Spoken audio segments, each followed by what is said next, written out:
Le queremos agradecer inmensamente a Paola porque se ha dado cita hoy en la mañana y está invirtiendo su tiempo para compartir con nosotros, además de su experiencia, su conocimiento.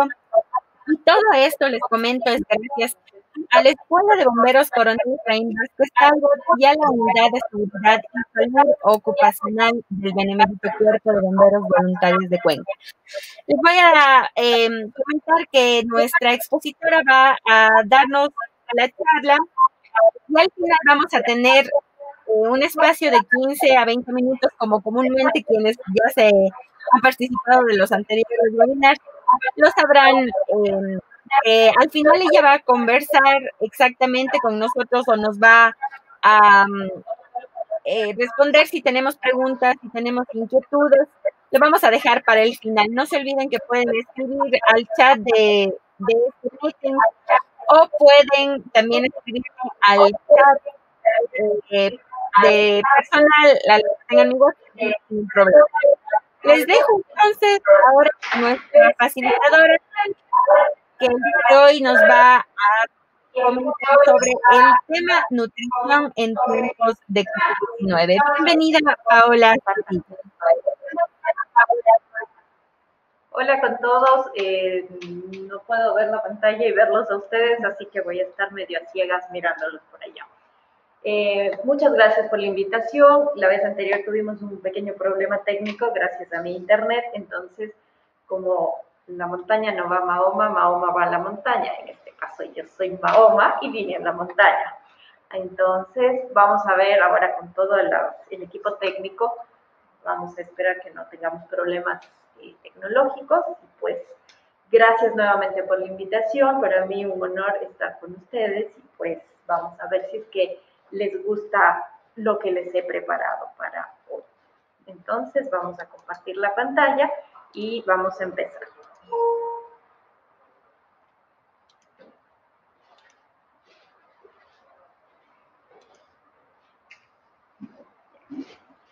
¿Se va pasando solito? Tengo que pasar. Ah, ya, con el codo.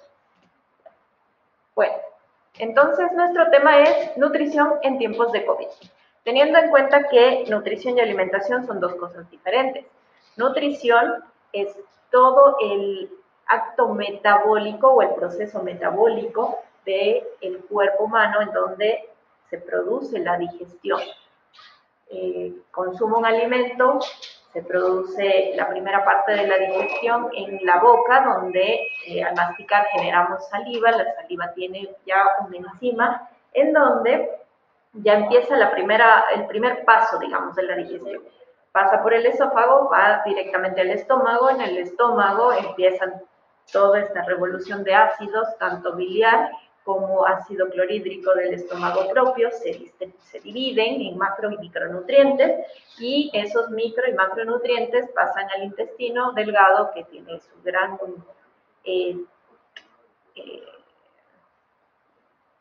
dimensión, más o menos unos 3 metros, que están replegados sobre sí mismo y en ese intestino delgado, que es así más o menos como una manguerita, adentro tiene como unas cerditas de un cepillo de dientes que se llaman cepillo intestinal. En ese cepillo tiene las enzimas lactasa, amilasa y todas estas que son para absorber los macro y los micronutrientes. Ahí estoy nutriéndome. Cuando ya pasa el alimento hasta el intestino grueso, pues se elimina y listo, ya estamos. Eso es nutrición. Alimentación, en cambio, es un acto que yo puedo controlar conscientemente y es llevar un alimento a la boca y después se produce parte de nutrición. Entonces, eso como una primera parte importante llamado de atención. Entonces, les comento, como no es algo novedoso, pues todos estamos complicados con esta pandemia. Nos cambió la vida de un día al otro sin preguntarnos y fue un cambio extremo. O hacemos o no hacemos. O usamos mascarilla y aprendemos a vivir con eso, o no usamos mascarilla y podemos morir, o lo que es peor, matar a alguien contagiando de COVID, porque podemos ser portadores asintomáticos. Por lo tanto, no nos dieron muchas opciones de elección. Entonces, en esta pandemia nosotros tuvimos el confinamiento obligatorio por más o menos 2 meses, del 16 de marzo a abril, mayo. La gente no sabíamos muy bien cómo iba a comportarse el virus, todavía estamos en ese proceso. Y bueno, hay muchos fallecidos, como todos conocemos. ¿Por qué se aumenta o se disminuye la probabilidad de muerte en cuanto a la relación con el estado nutricional, la nutrición y el estado de salud?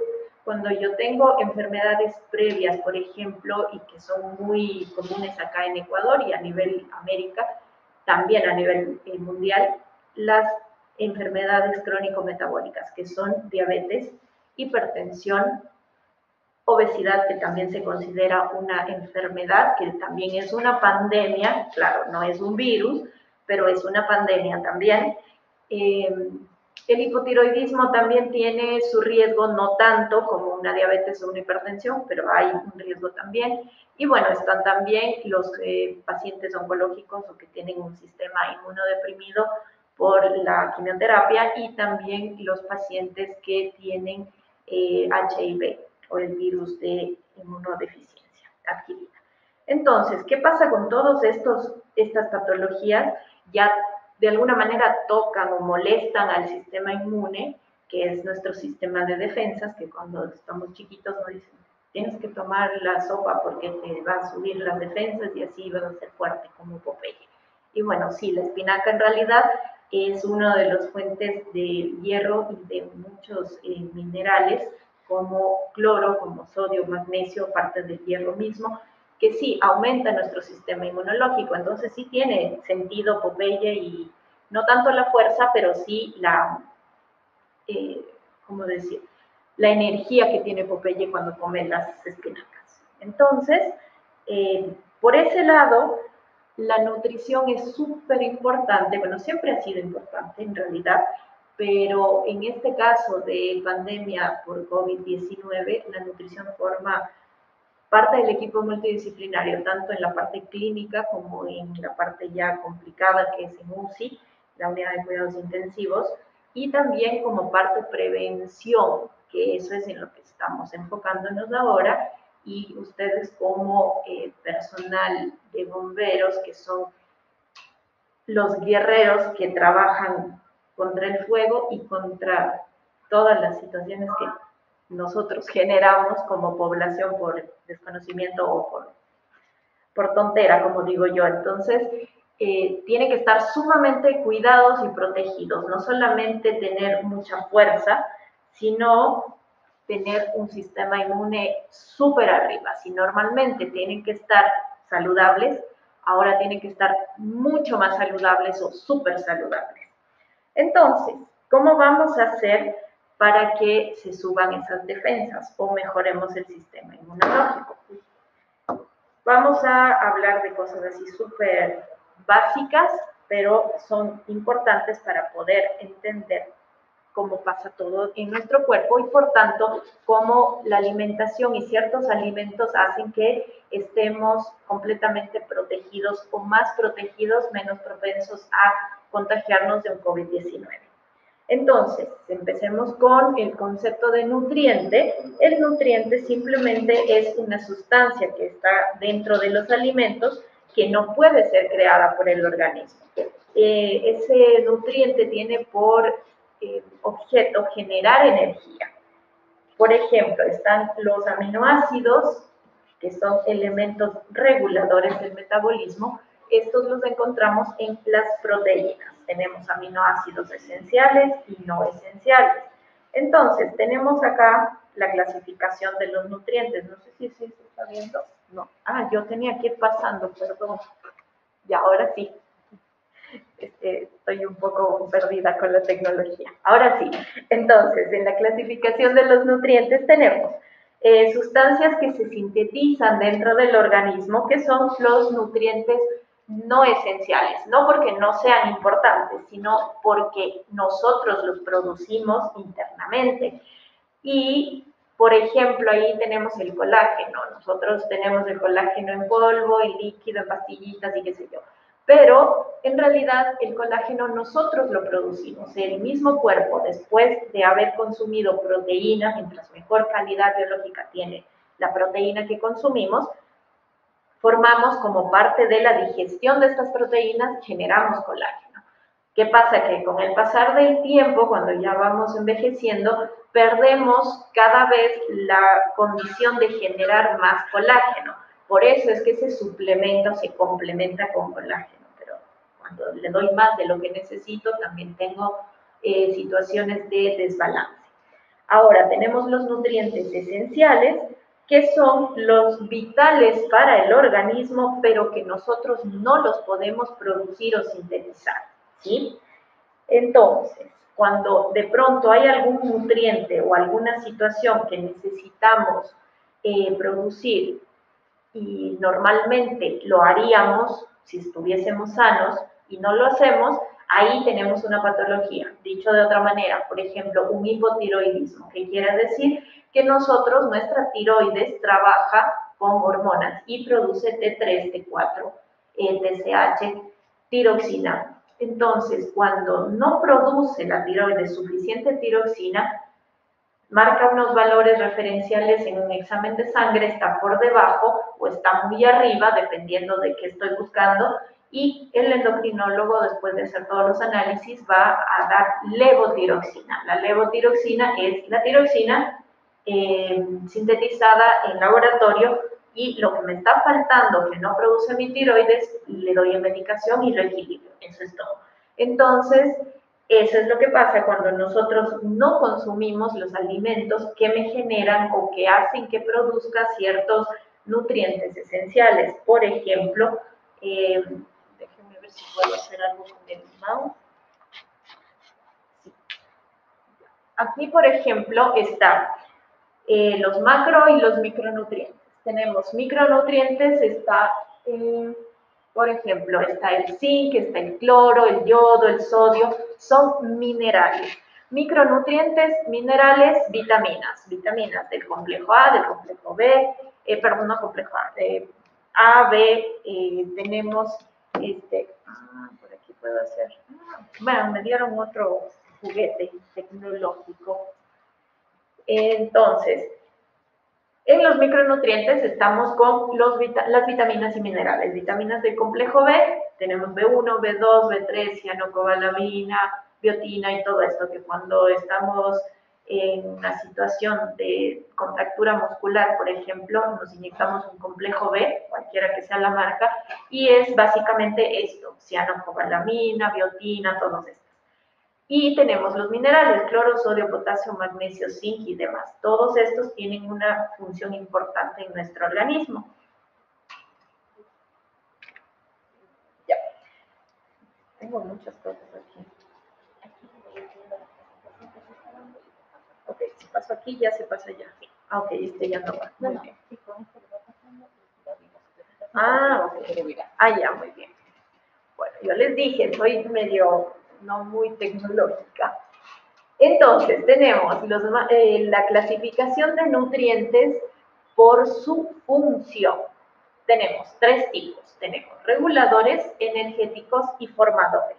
Los energéticos son hidratos de carbono, proteínas y grasa, ¿sí? Generan energía. Los plásticos, que les llamamos nosotros, que son estabilizadores, agua, grasas, proteínas, minerales, y los reguladores, que son las vitaminas. También podríamos hablar de minerales ahí. Como se dan cuenta, las proteínas están en dos grupos. No es que solo la proteína es formadora o solo es energética, tiene varias funciones. Pero entre ellas está la parte energética, pero la parte principal de una proteína es ser formadora o mantener el tejido, ¿sí? Por eso cuando van al gimnasio dicen, ¿quiere tomar proteína extra para que genere masa muscular? Y bueno, más o menos sí, pero no. Ya les explicaré eso si es que alguien pregunta y si no en otra oportunidad. Energéticos en sí, el carbohidrato es la base de nuestra energía. Cuando hacemos una dieta media rara y rigurosa y quitamos todo el carbohidrato, en realidad no es algo saludable porque nuestra base y fuente de energía es el carbohidrato para generar glucosa, y la glucosa es nuestra energía para realizar todos nuestros movimientos, tanto conscientes como inconscientes, es decir, todo lo que es metabólico, por ejemplo, y no lo controlo, por ejemplo, la respiración, la circulación, el latido cardíaco, todo eso necesita energía. ¿De dónde? De las calorías. ¿De dónde? De los carbohidratos que generan glucosa, ¿sí? La proteína en sí genera músculo y mantiene el tejido muscular, y la grasa es parte estructural también. Por ejemplo, nuestro cerebro es tiene bastante porcentaje de grasa en su composición, pero claro, es una grasa selectiva. Tenemos también la grasa visceral, que es la que protege los órganos reproductores, órganos vitales, básicamente. Son importantes. La grasa cumple dos funciones principales en este caso, que es la de protección como un colchón, y es también la que genera o mantiene la temperatura corporal interna. Entonces es un colchón térmico, por eso es importante. ¿Qué pasa cuando yo desequilibro mi cantidad de grasa? Ahí sí tengo un problema y empiezo a generar, sea a nivel metabólico, problemas de colesterol o triglicéridos por encima de lo normal, o de pronto empiezo a generar obesidad por exceso de grasa, sea abdominal, visceral o general. Y los reguladores, que son la base de todo en el sistema inmunológico, que son las vitaminas y los minerales. Bueno, es acá. Bueno, acá tenemos como dibujitos carbohidratos, cuáles vienen siendo las principales fuentes, pero hay que tener en cuenta que no es que, por ejemplo, el arroz es carbohidrato y nada más. Todos los alimentos, todos absolutamente, tienen bueno, nosotros tenemos como una Biblia que se llama la tabla de composición de alimentos a nivel mundial. Entonces, si nosotros vemos, por ejemplo, la lechuga tiene un cierto porcentaje o cantidad por gramos de carbohidrato, de grasa, de proteína, de agua, de zinc, de sodio, de cloro, potasio, de fibra, qué sé yo. Todos los alimentos tienen algo de cada nutriente. Por ahí sí habrá alguno que tiene trazas apenas de zinc o trazas de, no sé, de cloro, qué sé yo. Pero siempre hay algo de carbohidrato, algo de proteína y algo de grasa. Entonces, los más significativos acá en los carbohidratos tenemos los cereales, que acá nosotros comemos mucho el arroz. En Ecuador se consume mucho el arroz, es importante porque es una principal fuente de energía, pero el problema es cuando yo lo preparo con manteca o cuando lo pongo a la agüita con la que cocino, le pongo aceite, o cuando consumo más de lo normal. Como más, gasto menos. Entonces tengo un desequilibrio y ahí sí empiezo a generar un extra de peso y ahí tengo una obesidad y después tengo un sistema inmune bastante complejo por tema de la obesidad y después me da COVID y después ya sabemos lo que está pasando. Tenemos la fibra básicamente hay dos tipos, fibra soluble y la fibra no soluble. La soluble es la que se infla, la que se hidrata con el líquido, y la no soluble, la que simplemente se mantiene tal cual como cuando ingresa al cuerpo. Por ejemplo, una fibra soluble tenemos la chía. Si ustedes a la chía le ponen una cucharita de chía en un vaso de agua, lo dejan ahí reposar un par de horas, van a ver que se infla y que se hace como una babita. Eso es una fibra soluble.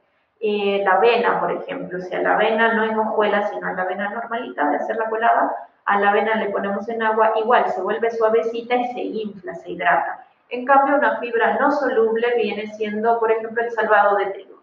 Salvado de trigo es la cáscara del trigo, que por más que la dejen agua 3 días, igual va a seguir siendo así, duro, no se hidrata, no crece, no aumenta. Entonces, la fibra soluble y la insoluble son básicas en nuestro cuerpo, pero hay que saber cuánto y qué tipo de fibra le doy cada cuánto al cuerpo y para qué y por qué. Tenemos, bueno, las proteínas, que ahí está todo lo que son proteína animal y vegetal. Animal están las carnes, Tenemos carnes, tenemos, por ejemplo, la res es una muy buena fuente de energía, de proteína y de complejo B. Las vísceras en sí tienen mucho complejo B. El hígado de res es una gran fuente de complejo B, pero, o sea, vuelvo a los extremos. Si yo consumo demasiada carne roja, demasiada víscera, puedo generar un exceso de ácido úrico en el cuerpo por mucho consumo de purinas y tengo una enfermedad. Ahora, si es que yo no consumo o consumo muy poquito, poquita carne roja o poquitas vísceras, puedo generar una anemia por falta de complejo B o por falta de hierro. Entonces, siempre nuestro cuerpo tiene que estar en homeostasis o en equilibrio, en todo sentido. En lo que como, lo gasto. Si yo como más de lo que gasto, voy a tener una obesidad. Si yo gasto más de lo que como, voy a tener de pronto una subnutrición o una desnutrición. Y todo esto se relaciona con el sistema inmunológico, porque si yo tengo demasiado peso para lo que mi corazón puede latir, va a ser un sobreesfuerzo, por eso es una enfermedad cardiovascular o cardiometabólica, porque ya complica un poquito al corazón. Si yo tengo más volumen del que normalmente mi corazón puede bombear adecuadamente la sangre. Y aparte, si yo tengo una obesidad importante, y esto va más un poquito con los varones, porque al hombre siempre se le acumula la grasa a nivel abdominal, a nivel del tórax. Entonces, hace presión contra el diafragma y ya nos complica un poquito la respiración sin necesidad de tener una neumonía o un COVID o lo que fuera. Tenemos la apnea del sueño, que cuando estamos durmiendo, una persona obesa genera dificultad para respirar y a veces ronca mucho, y no necesariamente es un problema hereditario o un problema de cuerdas vocales, sino es el tema del diafragma que está contraído, aplastado con la grasa que tengo en exceso y me impide respirar adecuadamente. Si a eso le sumamos que nos contagiamos de COVID, pues difícil. En realidad, cuando un paciente ingresa a hospitalización por COVID-19 y está saturando poco de oxígeno, eso quiere decir que no genera suficiente cantidad de respiración y transporte de oxígeno a nivel celular, y es una persona obesa, sea hombre o mujer, tiene más riesgo que una persona con un estado nutricional normal.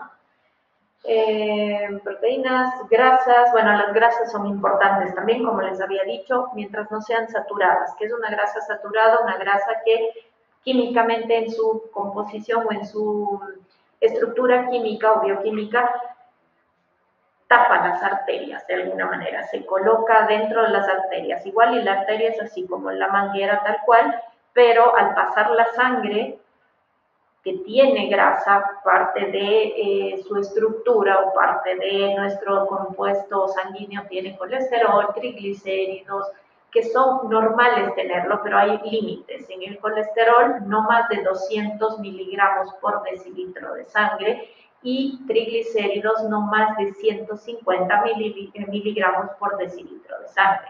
Si yo tengo mayor cantidad a estos niveles de colesterol y principalmente de triglicéridos, al pasar la sangre por las arterias, se va pegando esas grasas en la pared arterial interna y así se va disminuyendo el espacio por donde pase la sangre. Y por otro lado, más o menos como la comparación de una vela, cuando la vela se derrite, suavecita, pero se seca y es dura. Si ustedes la golpean, se parte. Bueno, más o menos así es los triglicéridos y el colesterol cuando se concentra y se pega a las paredes de la arteria, se vuelven duras las arterias y ya no tienen ese movimiento que deberían tener, que no sé si se ve, pero es así como de contracción y distensión, para que pueda pasar la sangre. Por eso tenemos ahí un problema cardiovascular, porque ya a nivel de circulación tenemos una dificultad para que pase la sangre correctamente y cada vez nos cuesta más y podemos generar un trombo y así. Entonces, si yo necesito oxigenar bien y el oxígeno lo llevo en la hemoglobina de la sangre y de pronto tengo mis arterias más disminuidas, el paso de la sangre, y tengo un virus que me afecta directamente al pulmón, no puedo oxigenar bien, pues ahí está la situación de un riesgo mayor a un fallecimiento si es que tengo problemas de lipemia elevada o dislipidemia, que es colesterol, triglicéridos más arriba de los niveles normales en sangre. No se pasa, ahí está. Bueno, ahí tenemos como un concepto básico de nutrición, que es lo que empecé diciendo. La nutrición, aparte de ser el proceso metabólico de asimilación de los alimentos, es también una ciencia. La ciencia que estudia, analiza, interpreta y educa o les explica a la población común y corriente que no trabaja con enzimas, que no trabaja con nombres raros, con ciclos de Krebs y demás, les dice, bueno, tiene que comer esto por esto, para que pase esto, tiene que dejar de comer esto, para que deje de suceder esto, y si es que usted sigue haciendo esto, le va a pasar esto y después no se queje, básicamente. Entonces, por eso somos tan importantes los nutricionistas. Los principios básicos de la nutrición o las leyes básicas de la nutrición son la densidad o cantidad, que eso es importante. Por ejemplo, en un caso de un paciente que está inmunodeprimido, necesitamos aumentar la densidad más que la cantidad. Aumentamos la densidad proteica, por ejemplo. ¿Qué hacemos? Un niño desnutrido, un adulto desnutrido, un adulto mayor con desnutrición que ya al tener una baja nutrición o subnutrición o bajo peso o poca masa muscular conocido como sarcopenia, seguro mi sistema inmune está debilitado. Entonces, ¿qué tengo que hacer? Obviamente una persona mayor, adulta mayor, capaz no va a comer mucho, no va a tener mucho apetito, o una persona enferma, como dicen por ahí las abuelitas, enfermo que come no muere. Bueno, básicamente, si es que una persona no tiene apetito, no le puedo exigir a comer gran cantidad, darle un bistec de carne, darle un filete de carne, pero lo que sí puedo hacer es en porciones chiquitas dar más cantidad de nutrientes. En este caso de proteína, por ejemplo, podemos nosotros agregar, pongamos, un licuado de fruta, ya no lo hago con agua, lo hago con leche, o de pronto le echo leche en polvo. Entonces tengo ya una adherencia de proteína extra y sin generar mayor cantidad. Entonces ahí está el tema de la densidad, que puede ser densidad energética, densidad calórica, densidad proteica, depende de qué macronutriente le voy a poner extra. La ley de la calidad es esto, no es que mientras más como mejor, depende de qué estoy comiendo. Si yo me como un plato grandote de arroz con un poco de montepillo y 2 lechugas, o de pronto me como un poquito de arroz mezclado con quinoa y tal vez un atún y unos tomates, unas rodajas de tomate con lechuga, no hay mucha diferencia en lo que se ve, pero sí en la calidad. Por ejemplo, el arroz, al estar mezclado con quinoa, yo tengo ya una mezcla de cereal con proteína y ya tengo mayor cantidad de nutrientes en mi cuerpo, macronutrientes. Aparte, si yo a la lechuga le acompaño con tomate, tengo la fibra de la lechuga, que básicamente es fibra y agua, lo que más tiene, y tenemos el tomate, que tenemos el triptófano y tenemos vitamina C y líquido. Entonces ahí ya complemento un poquito y aparte le pongo, no me acuerdo qué dije, carne, creo que fue, atún. El atún es una de las proteínas más, ¿qué puedo decir? Sabrosas por un lado y por otro lado más disponibles, fáciles de conseguir, fáciles de transportar y aparte son biológicamente súper disponibles, es decir, que se absorbe casi el 90% de lo que consumo, no se elimina mucho. El tema es que hace poco me enteré por los biólogos que el atún está siendo cazado desmedidamente y entonces está dañando un poco el ecosistema. Me hacían la comparación entre ecosistemas, es como comernos un leopardo. Entonces fue como para pensarlo, bueno, voy a poner menos atún en las dietas de mis pacientes. Pero en el caso de ustedes como bomberos, por ejemplo, pueden tener un snack, un atún en lata chiquito, que es de 80 gramos, que es la porción individual, o un sobre. Obviamente no lo van a comer todos los días, pero es una fuente de proteína importante. Si por ahí, por horarios, alguna cuestión, no puedo ir a casa o no puedo ir a un restaurante a comer tal cual, simple, agarro un atún en sobre, la cuchara de plástico, porque por ahí tengo una cuchara de plástico, es más fácil manejarla como desechable, abro y me lo como y listo, tengo proteína, tengo algo de grasa, tengo energía, es una ayuda. Si tengo más tiempo y puedo hacerme un sándwich con un pancito o un pan de pronto, también queda bien. Ahora, si quiero hacer algo más elaborado, puedo hacer una mayonesa de yogur, que por ejemplo con el yogur natural, sin azúcar, simple, puede ser el griego, como puede ser cualquier yogur natural. Le pongo algo de especerías, le mezclo con el atún y queda perfecto.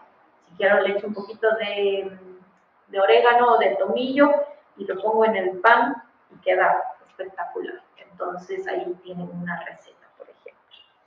Ah, me faltan dos. El de la adecuación, por ejemplo, es lo que está faltando en un paciente, qué le voy a dar para que se equilibre y qué le voy a quitar para que se equilibre. Por ejemplo, un diabético tiene demasiado problema con regular las glucosas, es decir, que estoy consumiendo demasiados alimentos con glicemia y aparte de eso, si es posible, la máscara no se escucha bien. Ah, ok, entonces ya, ok. Me quito la máscara. Está bien. ¿Me escuchan mejor así? Perdón, leí recién, creo que eso fue hace 10.000 horas. Bueno, entonces, la adecuación es eso, cuando necesito quitar o poner algo. Por ejemplo, en un paciente hipotiroideo recibe levotiroxina, hay alimentos que tengo que quitar por completo porque son altamente gociogénicos, por ejemplo, la espinaca. Ahí sí no hay un Popeye que pueda consumir espinaca si es que es hipotiroideo, porque la espinaca es potencialmente gociogénica y trabaja en contra o influye o interactúa con la tiroxina y la levotiroxina. Por tanto, por ejemplo, la espinaca, el brócoli, el aguacate hay que consumirlo más o menos controlado. La soya, la yuca son gociogénicos. En ese caso, como ejemplo de adecuación. Y de pureza y armonía, básicamente es que mientras más natural, mejor. Transgénicos, tenemos muchos en el mercado, colorantes, aditivos, sí, hacen que la calidad, entre comillas, sea mejor porque lo mantengo más tiempo, está el tomate más rojito, más brillante, dura más tiempo, pero por ahí no es tan saludable porque tiene cuantos químicos, tiene un poquito de conservantes y ya no es tan saludable como un tomate orgánico, ¿sí? Los requerimientos nutricionales específicos en el humano son agua, lípidos o grasa, calorías que vienen de todos los alimentos, pero principalmente de los carbohidratos, proteína que ya habíamos dicho, vitaminas y minerales. Ahora, ¿qué alimentos se han reconocido como inmunoestimulantes? Es decir, que estimulan a que el sistema de defensa o el sistema inmunológico se potencie o mejore. Tenemos, primero, una dieta balanceada. Todo lo que rompa el equilibrio, en más o en menos, no sirve. Mientras más le doy y menos gasto, voy a generar de pronto, por complejo B, una hipervitaminosis. Quiere decir que estoy poniendo más vitamina de lo que necesito y puedo generar un problema renal de pronto o un problema hepático. Si es que tengo deficiencia, igual puedo generar una falta de complejo B que hace que me dé una anemia ferropénica por falta de hierro, que casi siempre está del lado del complejo B, y una anemia por falta de vitaminas del complejo B, principalmente la vitamina B6 y la B12. También en este tema de la cuarentena, al perder el equilibrio por completo, también dejamos por un poco el miedo, dejamos de salir al sol, no salir a caminar, no salir al trabajo, pero sí salir de pronto al patio, de estar mucho tiempo afuera porque teníamos un poco de temor del virus que no sabíamos cómo, dónde y podíamos contagiarnos. Bueno, Parte importante para prevenir contraer el COVID-19 y para mejorar el sistema inmune, incluso para tratar a pacientes no complicados con sintomatología leve que están con monitoreo domiciliario, es importante la vitamina A y la vitamina D. ¿De dónde obtengo yo la vitamina D? Del sol, de los rayos solares. Entonces es muy, muy importante que nos expongamos al sol por lo menos 15 a 20 minutos por día, no sol directo, pero sí rayos solares. Por ejemplo, en el horario de 9 a 10 y media de la mañana, de 4 a 6 de la tarde, que ya los rayos UV son menos fuertes, exponerse de codos hacia manos y de rodillas hacia pies, no necesito que se broncee. Con eso nosotros tenemos absorción de vitamina D, que también esto ayuda a que se fije el calcio en los huesos, entonces es importante tomar rayos de sol. La vitamina D sintetizada en laboratorio es un poco aceitosa, es una vitamina liposoluble, es decir, que es aceitosa, y si es que yo exagero en su consumo, puedo generar un problema renal. Al igual que el complejo B, si ustedes alguna vez se inyectan un complejo B o toman medicación, pastillas de complejo B, probablemente van a notar que en el orina cambia el color. Hay una orina roja o de pronto una orina medio oscura, que no necesariamente hablamos de una insuficiencia renal, pero sí que estoy eliminando el exceso de complejo B o de vitaminas B en el orina, y el riñón no está diseñado para filtrar todas estas moléculas, así que no hay que exagerar tampoco con el complejo B. Bueno, ahí tenemos un cuadrito, igual si gustan después les paso la presentación, de las vitaminas, cuáles son los requerimientos diarios. Tenemos la vitamina A, está en miligramos sobre decilitro de sangre, cuánto se necesita. Vitamina A son 500 a 625 miligramos, la B12 es entre 2 unidades internacionales por decilitro de sangre hasta 2.5. Tenemos la vitamina C, por ejemplo, que es bastante protectora con el tema respiratorio, por eso siempre se da megadosis de vitamina C inyectable, no es realmente algo recomendable y comprobado, pero sí consumo de vitamina C es importante, incluso como un dato adicional, no solamente aumenta el sistema inmunológico, sino que en las mujeres ayuda mucho a regular el pH vaginal, por lo tanto evita o es un preventivo de infecciones de vías urinarias, que por lo general las mujeres sufrimos de eso muy constantemente. Por eso se recomienda mucho el jugo de arándano o el jugo de naranja o de limón o de toronja por la cantidad de vitamina C que puede aportar y ayuda a la función renal, digamos así, más que todo a una protección genito-urinaria. Tenemos el cobre, el hierro, el selenio, el zinc, que son vitaminas, son minerales, no, estos son solo minerales, cobre, selenio, zinc, magnesio, son minerales que mantienen el sistema inmune correctamente como se requiere. El agua es importantísimo. Cuando estamos con un COVID positivo, siempre una de las recomendaciones principales son líquido, aumento de consumo de líquido. ¿Por qué? Porque el líquido hace que nuestras células se mantengan hidratadas y trabajen mejor, ¿sí? Cuando nosotros vamos envejeciendo, perdemos colágeno y perdemos elasticidad del cuerpo, pero también perdemos humedad. Si nosotros no tomamos suficiente líquido y un adulto mayor no consume suficiente líquido, a más del agua que tiene muchos minerales, y nuestra agua de Cuenca es una de las mejores a nivel mundial en sabor y en sanitización, no es la mejor, pero está entre los mejores.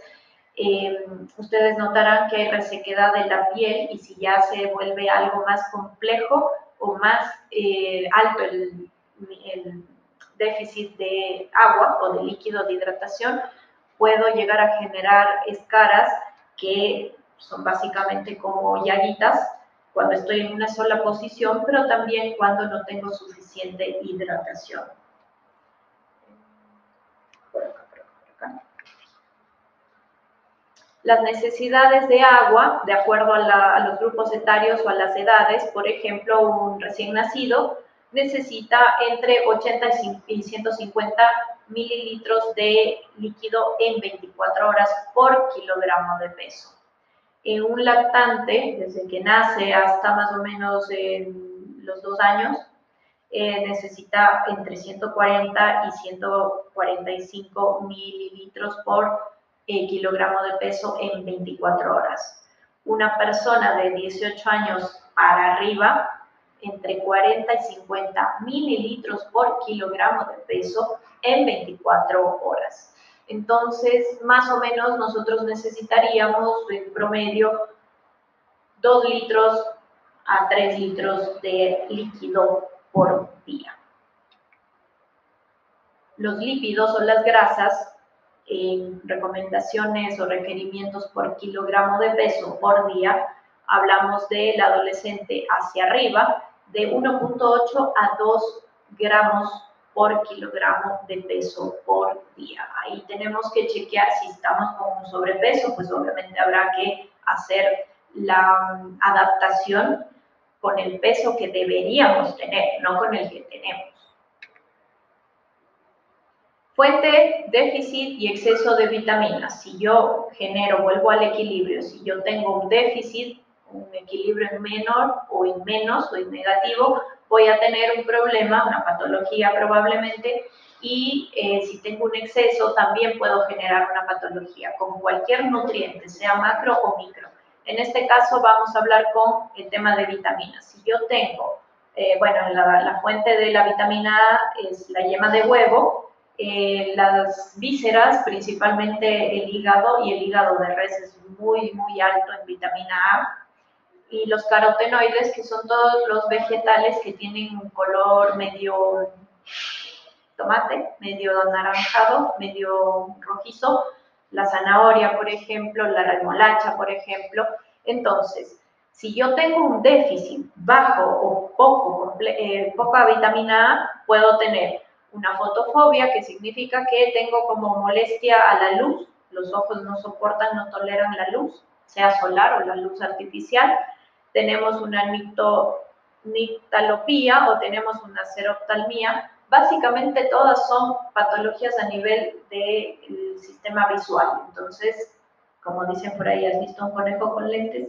No, ellos comen zanahoria porque tiene mucha vitamina A por los carotenoides. Bueno, por ahí sí habrán conejos con lentes en los dibujitos, pero en la vida real aparentemente no. En exceso yo puedo generar una piel o unas uñas quebradizas. La piel quebradiza quiere decir que está muy arrugada y está como agrietada, y puedo generar también una resequedad de la piel. Y anorexia no es anorexia de un trastorno alimentario, sino anorexia de no tener hambre, ¿sí? Con el complejo B tengo igual lo que les decía, el hígado es súper nutritivo, tiene muchísimo complejo B y hierro. La carne, también la leche tiene complejo B. Los cereales, arroz, de pronto el trigo tiene muchísimo complejo B. Las legumbres, ¿qué puede generarme un déficit? El beriberi, que es una enfermedad en donde uno está todo el tiempo así, como cuando el carro dice tiene beriberi y las llantas están así. Bueno, básicamente eso. Puedo tener una visión borrosa, puedo generar una anemia por déficit de complejo B, y en cambio, si yo tengo un exceso, puedo tener enrojecimiento de alguna parte del cuerpo porque es un vasodilatador, o puedo generar prurito o comezón, o puedo tener como tipo un rayo alérgico, ¿sí? Cítricos, todos los cítricos son fuente de vitamina C. La falta de vitamina C me puede generar una mala cicatrización, un enlentecimiento del proceso de cicatrización, y también un escorbuto, que es una enfermedad por deficiencia de vitamina C. Y si es que yo tengo un exceso de vitamina C, puedo generar una oxaluria, que quiere decir oxalatos en el orina. y eso me genera a la larga problemas renales o problemas renales o genitourinarios, porque puedo generar cálculos de oxalato y tengo problemas de cálculos renales, y eso en los varones es más doloroso que en las mujeres. La vitamina D, que la obtengo de la leche, la obtengo de los pescados, pero como les decía, la exposición a la luz solar es importante. Si es que no me expongo al sol o tengo deficiencia de de vitamina D, puedo generar una osteopenia, una osteomalacia, una osteoporosis, todo lo que es sistema óseo, un raquitismo o una tetania. Y si es que tengo un exceso, puedo generar diarreas, náuseas, calcificaciones donde no deben haber, cálculos de calcio, y puede haber incluso diarreas o poliuria, que es orinar varias veces.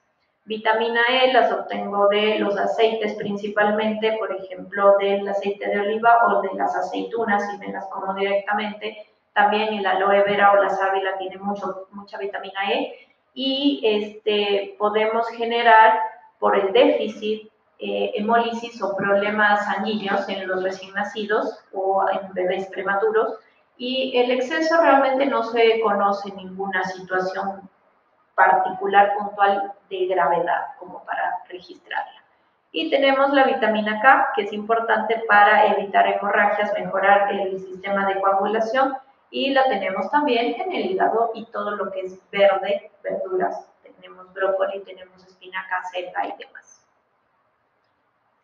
En cuanto al tema de la tiamina, que es parte del complejo B, la riboflavina, niacina y piridoxina son vitaminas B, B1, B6, B12, B8, todas estas son complejo B, son del mismo grupo.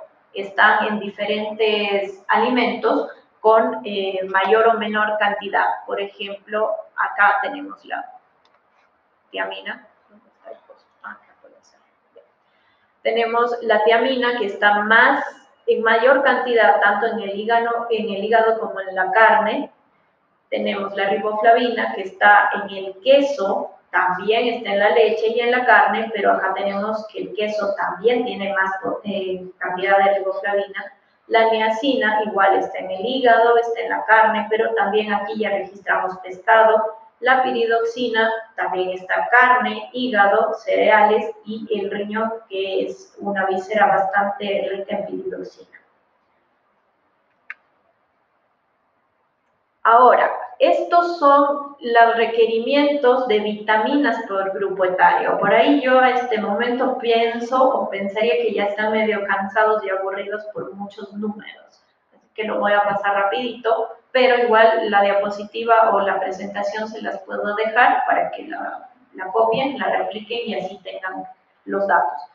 Por ejemplo, yo me voy ya más del adolescente en adelante. Vitaminas liposolubles, que son las aceitosas, y las hidrosolubles, que son las más líquidas.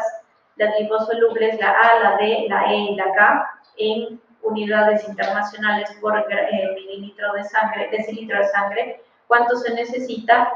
En cuanto a la vitamina A, 1000 unidades internacionales. En las vitamina D son 10, en la vitamina E son 10 y la vitamina K 45 unidades internacionales por decilitro de sangre.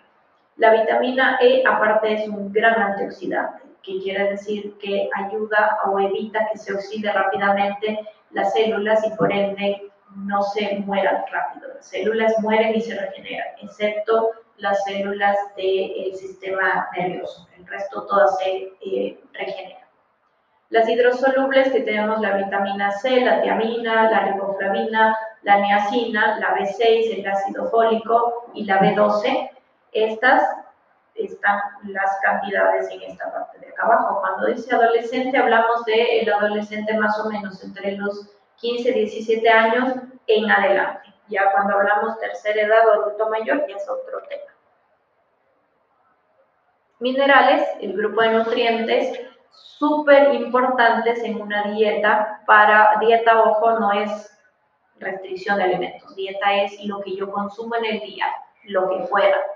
Pero puedo tener una buena dieta o una mala dieta. buena dieta equilibrada de macro y micronutrientes en cuanto a lo que necesito, a lo que uso y a lo que gasto y a lo que reservo, y una mala dieta de pronto con exceso de un macro o de un micronutriente o con déficit, ¿ya? Entonces, cuando hablamos de los macro y los micronutrientes, estamos hablando de vitaminas, minerales como micro, carbohidratos, grasa, proteínas como macronutrientes. Bueno, eso lo hablamos igual al inicio. Como se dan cuenta, siempre repito muchas cosas porque básicamente todo es por ahí mismo.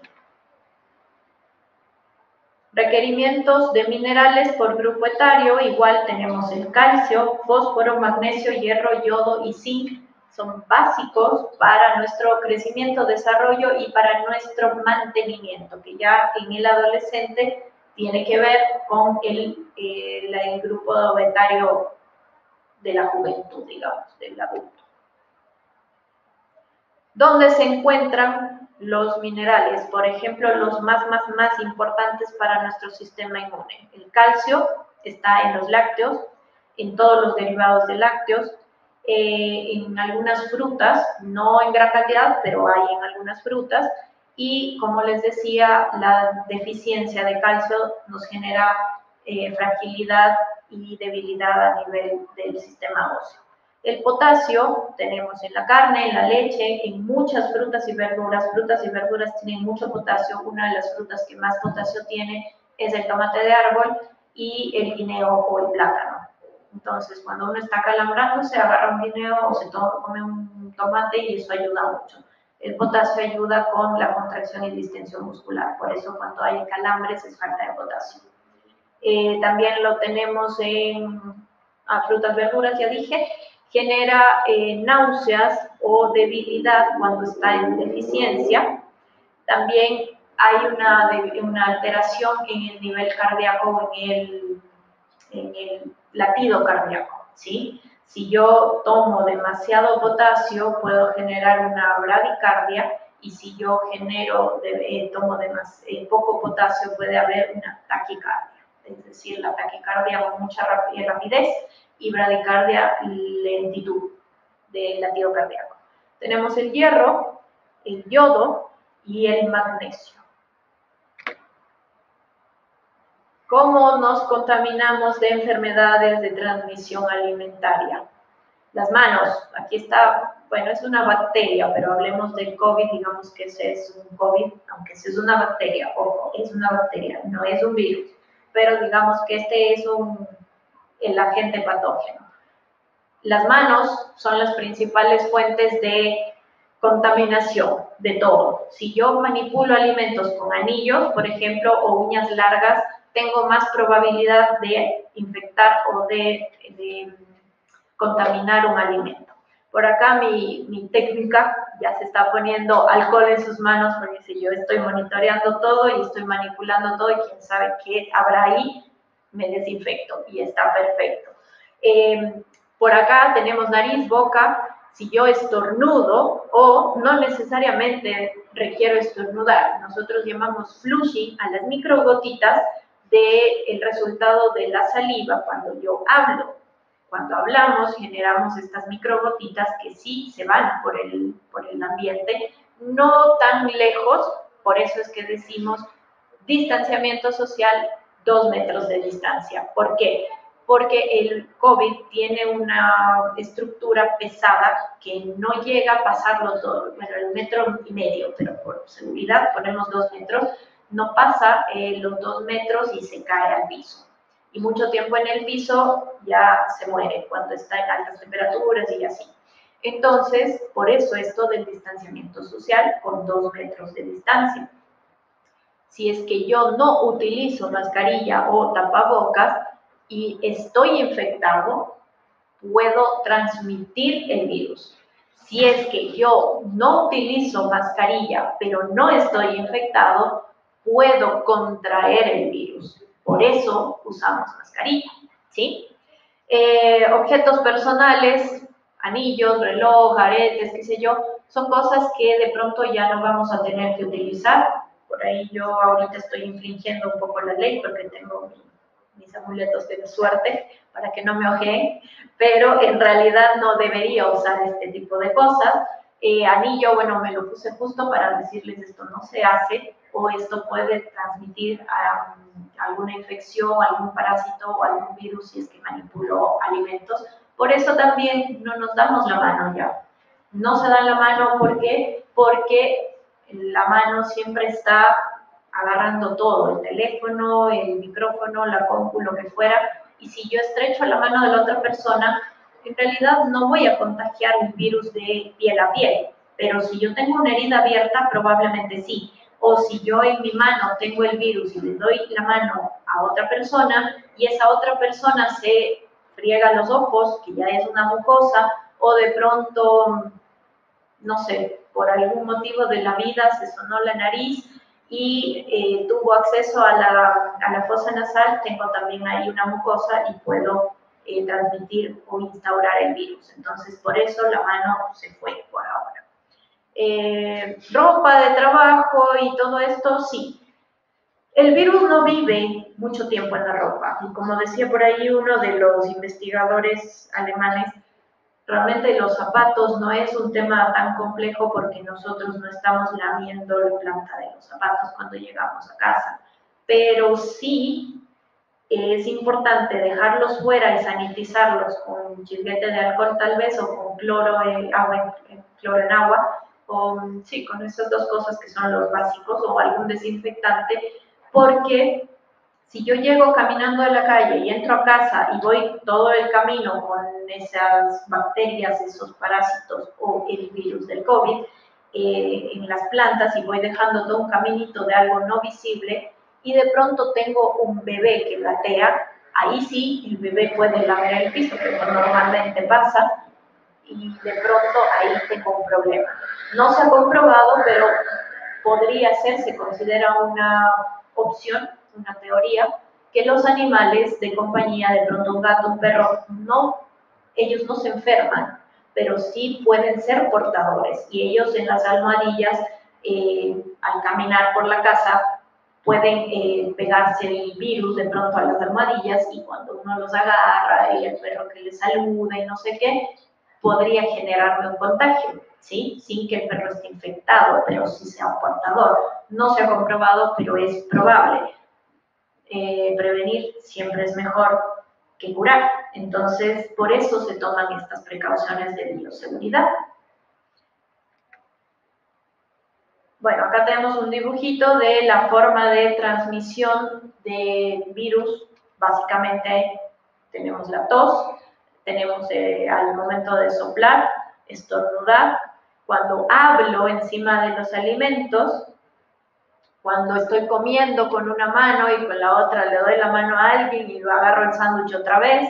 Por ahí hay un meme, quiero pensar que es un meme, pero tal vez sea de la vida real. Pueden buscarlo por ahí en Google o en Facebook, de una persona que está con los guantes, con la mascarilla, haciendo fila en un supermercado, con la mascarilla abajo, con los guantes, agarrado, no sé si es un cachito, un snack, algo enfundado, abierto y comía. O sea, tiene ningún sentido el usar guantes, el usar mascarilla y el tener abierto el pozo y estar comiendo, porque primero el guante da una falsa seguridad de protección, porque al estar enguantada yo me olvido de lavarme las manos y no me doy cuenta que de pronto agarré alguna cosa y agarro otra y me toco no sé, el pelo, me toco la cara, me friego los ojos y en algún momento puedo llegar a tocar tener contacto con una mucosa y el virus se instaura.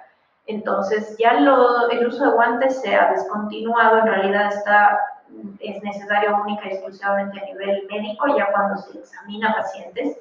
En cambio, para estar en el día a día no se necesita, pero si yo utilizo guantes porque tengo una herida abierta quizá, debería lavarme las manos incluso cuando estoy puesta los guantes. Me lavo las manos 2, 3 veces y el guante se desgasta, entonces hay que eliminarlo. Más bien el guante es un medio de contagio bastante importante porque si no me lo sé quitar bien, puedo simplemente esparcir el virus o las bacterias por todos lados. Y por otro lado, bueno, ahí tengo un niño que se está rascando la cabeza y tiene la comida ahí, o sea, también podríamos generar, de pronto alguien me dio la mano y tiene un COVID positivo y después a la mano yo me agarré el pelo y después por algo me rasco un poco la cabeza y estoy con la comida ahí y se cae el virus ahí. Es una probabilidad. Y básicamente eso ha sido todo. Ese es mi nombre y pues nada, les agradezco por la atención. Espero no haber sido muy aburrida, muy cansada, haber sido medio ágil con la tecnología, hice lo que pude y nada, ahora estoy abierta a sus preguntas. Si es que hay preguntas, espero que haya cumplido con las expectativas que tenían y pues vamos a ver si es que hay preguntitas.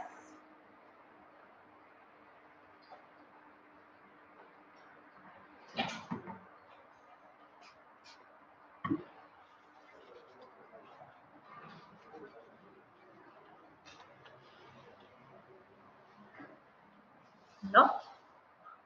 Si no hay preguntas, quiere decir dos cosas. La una, o fui demasiado buena explicando, o fui muy cansona y es como que ya me cae mal esta man, ya no le voy a preguntar nada. A ver, dice Mariana, por favor, repetir los alimentos que no se pueden consumir cuando hay un hipotiroidismo. A ver, los principalmente bociogénicos, Mariana, son la yuca, la espinaca, la soya. Esos tres alimentos directamente prohibidos. Soya, yuca y espinaca. Los que son medianamente bociogénicos está la selga, el nabo, la col morada, la col verde o la col normal, el brócoli, que debería consumírselo una vez a la semana, no más seguido de eso. La cantidad de media taza en cocido de cualquiera de ellos, de preferencia cocido y de preferencia quitado el agua de cocción o desaguado en cocido que les decimos nosotros para bajar un poquito la cantidad de bociogénico. El aguacate se lo puede consumir hasta un cuarto de aguacate por semana, hablamos de la semana de 7 días o puede ser medio aguacate cada 15 días. Eso básicamente.